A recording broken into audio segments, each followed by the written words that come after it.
The Galactic Council chamber was a masterpiece of engineering, a vast, circular hall with polished obsidian floors reflecting the soft glow of floating data displays.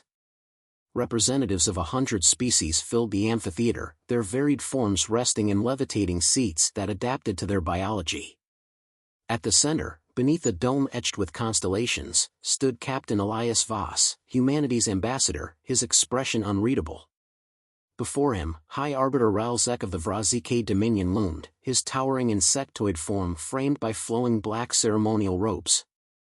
His compound eyes shimmered with the cold satisfaction of a predator sensing weakness.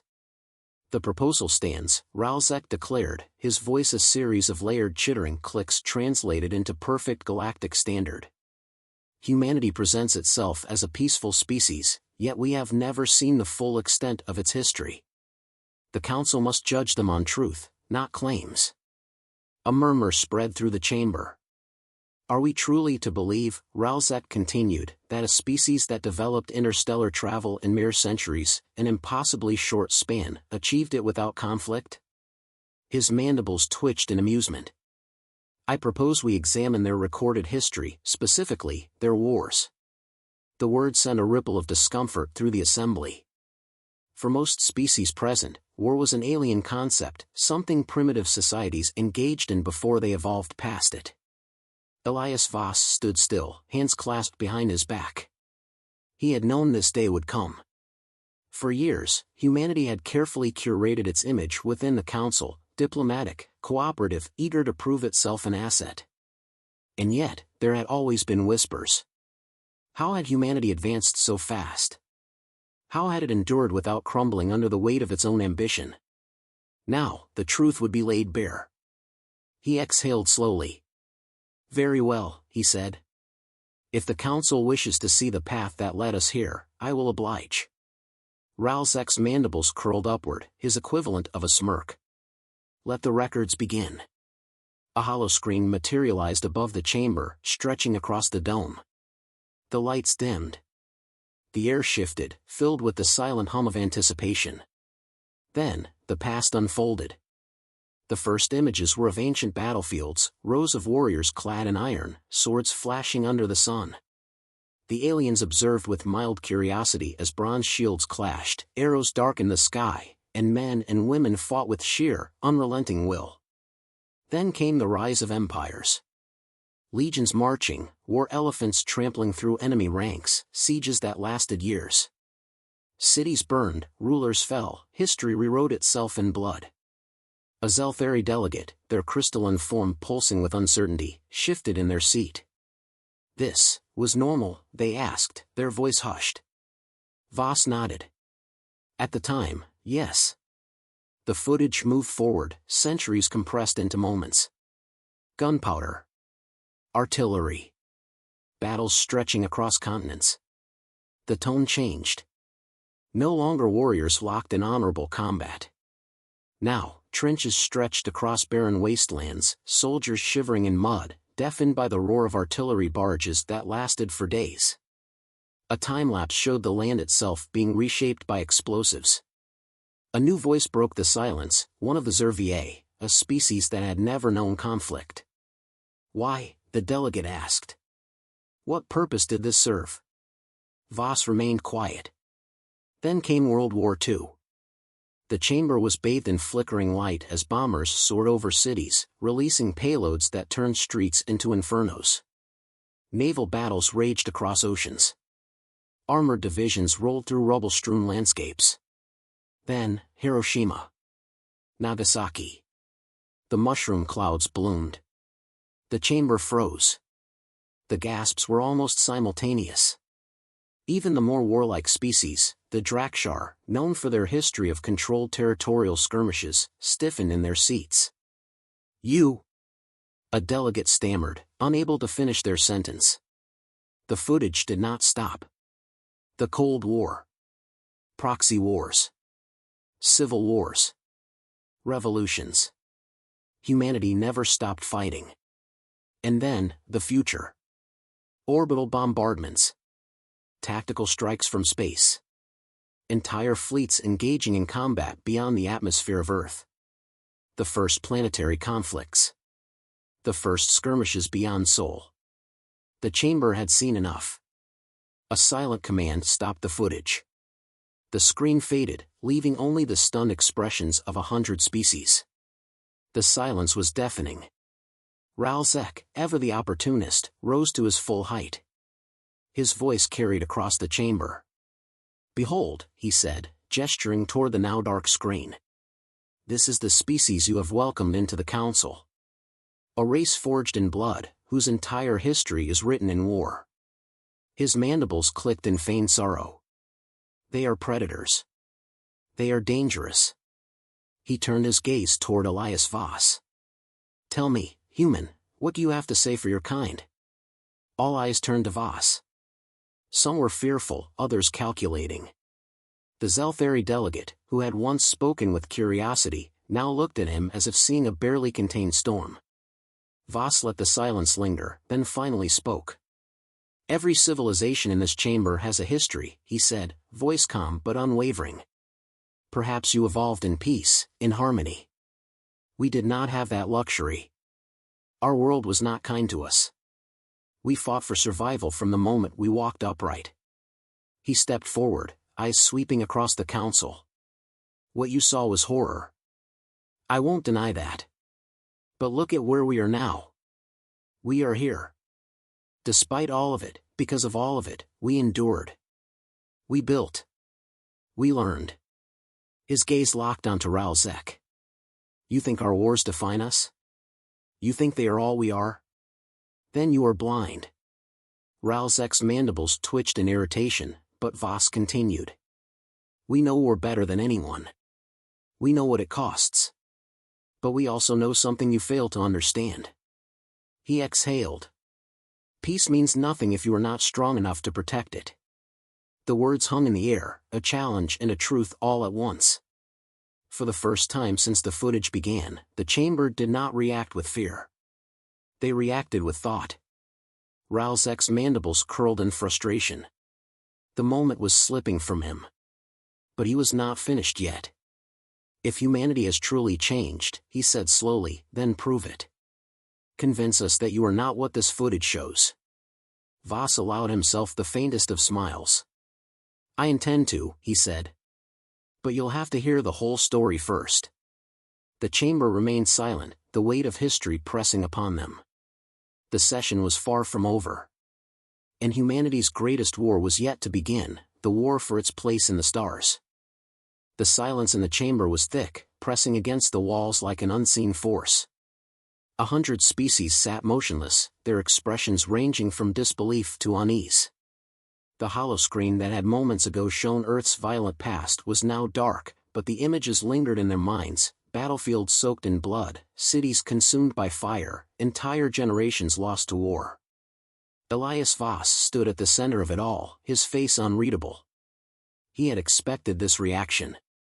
He had lived through diplomatic meetings where alien races recoiled at even the concept of war, let alone the brutal reality of it. But now, the evidence had been laid bare. Ralzek, still standing, exuded a quiet triumph. He turned to the assembly, his compound eyes gleaming. "Is this the legacy of a civilized species?" he asked, his voice smooth, calculated. "This council has spent millennia cultivating peace, ensuring that conflicts never spiral into destruction. And yet, we sit here, having welcomed a race that, by its own records, has committed atrocities beyond comprehension." A murmur spread through the chamber. The representatives of the Zervier collective, whose civilization had never known war, exchanged wary glances. The Zelthari, who had nearly perished in an ecological collapse, whispered among themselves. Even the Drakshar, a warrior species that engaged in ritualized combat, looked uneasy. Ralzek pressed forward. "I propose that humanity be evaluated, not as equals, but as a potential threat. Their past alone warrants scrutiny." His mandibles twitched. "What assurance do we have that they will not revert to their true nature?" A hush fell as eyes turned back to Voss. He met their gazes, calm but unwavering. He had prepared for this moment, but now that it was here, he felt the weight of humanity's history settle on his shoulders. If you judge us by what we were, he said evenly, then you ignore what we have become. Ralzek let out a low chitter. And what, Ambassador, have you become? Voss took a step forward. A species that understands survival. The chamber remained still. Voss continued. Many of you evolved on worlds where survival was assured. Some of you had oceans teeming with life, climates that nurtured civilization. But Earth was not so kind. We faced extinction before we even understood what we were. Ice ages, droughts, predators, disease, everything on our planet was trying to kill us. He let the words settle. So we fought. Not because we wanted to, but because we had to. The Zelthari delegate, a crystalline being whose species had barely survived the collapse of their biosphere, spoke hesitantly. You claim necessity. But necessity does not justify brutality. Voss nodded. No, it doesn't. But it does explain resilience. We learn that hardship is not the end of a civilization, it is the forge that shapes it. The Zervier ambassador, a tall, willowy figure with translucent skin, studied him carefully. And yet, even after you secured survival, you continued to fight. Voss did not flinch. Yes. We did. Because once we mastered survival, we turned to something even harder, defending what we built. He gestured toward the now dormant holoscreen. You saw destruction, but you missed the other half of the story. Every time we fell, we rebuilt. Stronger. Wiser. We did not just make war, we made laws. We forged alliances. We learned that peace must be protected. Ralzek scoffed. Protected? Or enforced? Voss met his gaze head-on. What is the difference? The chamber stilled. Voss continued, his voice steady. Some of you have never known war. You live in a galaxy shaped by peace, protected by stability. But stability is not the default state of the universe. Chaos is. Entropy is. The strong do not survive by chance. They survive by making themselves unbreakable. He took another step forward. We did not conquer our world, we endured it. And when we reached the stars, we brought that endurance with us. You call us dangerous. Maybe we are. His gaze swept across the assembly. But consider this, what happens when something even more dangerous comes knocking? A shift rippled through the chamber. Some representatives sat straighter, others whispered among themselves. Voss saw the Drakshar general, a reptilian warrior with battle scars tracing his scaled skin, nod slightly. The silence was broken by a low hum. The Valen ambassador, a species known for their ability to predict probability with near-perfect accuracy, tilted his head. You assume there will be a greater threat. Voss exhaled. I assume nothing. I know the universe is vast. I know that somewhere out there are things we cannot yet comprehend. The difference between humanity and most of you is that we do not wait for peace to be shattered before we prepare for war. Ralzek's mandibles twitched. So you admit it, violence is inevitable for your kind. Voss shook his head. Violence exists whether we embrace it or not. The question is not whether war will come, but whether we will be ready when it does. A beat of silence. Then, a slow clicking sound, the Drakshar general, tapping his claws against the metal railing. His voice was rough, but intrigued. You suggest that your strength is not in war, but in preparation. Voss nodded. Exactly. We do not seek war, but we will not be helpless if it comes. You think of us as a species of destruction, but we are a species of survivors. Ralzek's irritation was visible now. His plan had been simple, expose humanity as a violent relic of the past, a species unfit for the Council. But Voss was shifting the conversation, forcing them to consider not just history, but the future. The Zelthari delegate leaned forward. You claim your history is one of rebuilding. Then tell us, Captain, how did humanity end war? A moment passed before Voss answered. We didn't, he admitted. We ended the need for it. A ripple of confusion. Voss explained, when we first reached the stars, we were divided. But we knew that if we fought among ourselves, we would never survive what lay beyond Earth. So we did what we had always done, we adapted. We learned that war is not just about weapons and battles. It is about control. Strategy. The ability to prevent conflict before it begins. His eyes locked onto Ralzek. You fear us because we understand war. But that is exactly why we value peace.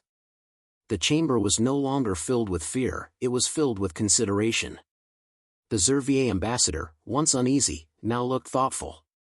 The Valen delegate, so accustomed to calculations and probability, seemed to be reassessing the equation. Ralzek sensed the shift. His moment was slipping. And yet, the question remains, can you be trusted? Voss smiled faintly. That's up to you. But ask yourselves this, if you cast out those who understand war, who will be left to fight when peace is no longer an option? The words hung in the air. The council session was not over. The true debate had only just begun. The air in the chamber was thick with tension. The weight of the discussion bore down on the assembled representatives like a gravity well. No one spoke, but their eyes betrayed their thoughts, calculations, concerns, the slow but undeniable shift in perception. Elias Voss remained standing at the center of it all, unwavering. He had seen it before, the moment when people, whether human or alien, were forced to reconsider everything they thought they knew. Ralzek, however, was not ready to let go of control. The High Arbiter stood taller, his segmented arms folding tightly against his chest. His mandibles twitched, betraying frustration. You present a compelling argument, human, Ralzek conceded. But it does not erase the fact that your history is drenched in war. You claim your strength lies in survival, but the very existence of your military forces proves you still prepare for war.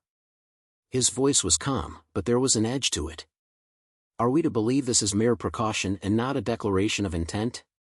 Voss didn't hesitate. You misunderstand our intent, Arbiter. We do not seek war. We seek the ability to prevent it. A low murmur spread across the chamber. Some listened with curiosity, others with skepticism. Voss turned, addressing the council as a whole. Every great civilization must answer a fundamental question: what is the price of peace? He let the words sink in before continuing. For some, it is complacency. They assume that peace is the default state of the universe, that it will sustain itself without intervention. He shook his head. Humanity knows better. Peace is fragile. It must be guarded, reinforced, and yes, sometimes fought for.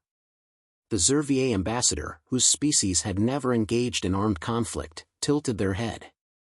Fought for? You believe peace must be preserved through force? Through strength, Voss corrected. There is a difference between a predator and a guardian. We have learned that being strong is not about seeking war, it is about ensuring no one can force war upon you. Ralzek seized the opening. Ah, so it is fear that keeps you safe? His mandibles curled slightly. You demand respect through intimidation. Voss smiled faintly. No, Arbiter. We demand respect through capability. Those who assume peace is permanent are often the first to fall when it is shattered. We do not intimidate, we prepare. The chamber was silent. Then, a slow clicking sound, the Drakshar general tapping his claws against his seat. A gesture of consideration. Voss took a step forward. I ask you all, what happens when a threat arrives that does not share your values? What happens when you encounter something that does not respect diplomacy, treaties, or reason? His voice remained calm, but there was an unmistakable edge beneath it. What happens when peace is no longer a choice? A ripple of discomfort passed through the assembly. These were questions few had ever considered. Most of the civilizations present had never encountered a species that actively sought to conquer or destroy. But Voss knew better. The Valen ambassador, whose species possessed advanced probability calculation abilities, finally spoke. You suggest that conflict is inevitable. That at some point, this council will face an enemy who does not value peace. His voice was slow, deliberate. Do you have knowledge of such a threat? Voss hesitated for a fraction of a second. No, he admitted. Not yet. He let the statement hang before continuing, but I know how the universe works. Somewhere out there, there is a force that will not ask for negotiations. It will not sit in chambers like these, debating ethics and history. It will come to take. His gaze swept the assembly. And when that day comes, who among you will stop it? No one answered. Ralzek's mandibles twitched. He could feel the shift, the growing understanding among the council. Voss wasn't just defending humanity, he was making them rethink their own vulnerability. Ralzek struck back. You expect us to believe that a species as violent as yours would fight for us, not against us? His tone was sharp, probing. That when the time comes, humanity will stand with us rather than use the opportunity to seize power? Voss met his gaze without flinching. I expect you to believe the truth, he said simply. We have seen war. We have felt what it means to lose everything. That is why we do not seek conquest, we seek something greater. The Zelfari delegate, who had remained silent for much of the debate, leaned forward. And what is that? Voss exhaled slowly. A purpose beyond war. He turned, addressing them all. Humanity fought because it had to. We learned, adapted, and evolved. But we are more than warriors. We are builders, explorers, thinkers. We do not want to dominate the stars, we want to be worthy of them. Silence. Then, the Drakshar general spoke, his rough voice breaking the stillness. You claim peace must be protected. That survival requires strength. His reptilian eyes narrowed. Then tell me, human, if war does come, will your kind stand and fight, even if it is not earth that burns? Voss didn't hesitate. Yes. The general studied him for a long moment, then gave a slow, deliberate nod. Ralzek's frustration was evident now. His opportunity was slipping. He needed a final blow. And yet, the arbiter pressed, none of this changes the fact that humanity's past is written in blood. You say you have changed. But change must be proven. His mandibles clicked. You ask for trust, but trust must be earned. Voss nodded. And we are willing to earn it. He stepped forward. Humanity has no desire for war. But we will not be unprepared for it. If that makes us dangerous, so be it. But let me ask you this, when the day comes that danger does arrive, would you rather face it with us or without us? The chamber stilled. A moment later, the Valen ambassador turned to the central control unit. I call for a vote. A hum filled the chamber as the voting process initiated. Dozens of alien civilizations cast their verdict. The council chamber dimmed, and then. The result. By a narrow margin, humanity was allowed to remain. Ralzek's mandibles clenched. He did not react beyond a slow, deliberate blink. But Voss could tell, the arbiter was already planning his next move. As the session adjourned, a Zervier diplomat approached Voss. Tell me, Captain, what do you call this philosophy of yours? Voss smiled, exhaustion hidden behind the quiet triumph in his eyes. Humanity. Then, without another word, he turned and walked away. The war for humanity's place in the stars had just begun. But this battle? This one, they had won. The chamber was empty now, its once grand discussions reduced to echoes in the towering hall. The light from distant stars filtered through the glass-paneled ceiling, casting faint patterns over the floor where heated debates had played out only hours before. Elias Voss remained in his seat long after the council adjourned. His fingers drummed lightly against the armrest, his expression unreadable. The vote had passed, humanity remained. But the margin had been narrow, too narrow for comfort. The war of ideas had been won, but the war of perception had just begun. A soft chime echoed through the chamber. The doors hissed open. Ralzek entered. Voss didn't turn. I expected you to leave with the others. The High Arbiter moved with the deliberate grace of a predator, his segmented limbs barely making a sound against the polished floor. He stopped a few steps away. "Did you?" His voice was smooth, but there was something heavier beneath it. "You knew this battle would not be settled in a single session, didn't you?" Voss finally looked up. "It was never about the vote," he said. "It was about planting doubt. About making them question whether they should fear us or respect us." Ralzek's mandibles twitched. "And yet, you fail to see the consequence of what you've done." Voss raised an eyebrow. "Enlighten me." The Arbiter leaned in slightly. "You've changed the balance of power in this council. Do you think the others will forget what they saw today? Some were impressed by your words. Others were terrified." His compound eyes gleamed. "And fear breeds action." Voss held his gaze. "You mean retaliation?" Ralzek didn't answer immediately. His head tilted, considering his words carefully. "There are those who now see you as a necessary evil, useful in times of crisis, dangerous in times of peace. They will watch you more closely. They will test you." Voss exhaled slowly. "You're not talking about political resistance." Ralzek's silence spoke volumes. Voss sat forward. "There's something coming, isn't there?" A pause. Then, "I am not your ally, human. But I am not blind." Voss's eyes narrowed. "What do you know?" Ralzek straightened, his posture unreadable. "Something is shifting beyond the outer colonies. The Zelthari have lost contact with a deep space probe. The Valen have observed strange anomalies in their trade routes. These are not coincidences." His voice lowered. "And then there is your kind, the newest, the most unpredictable addition to this council. If something is brewing, you are the ones they will turn to first."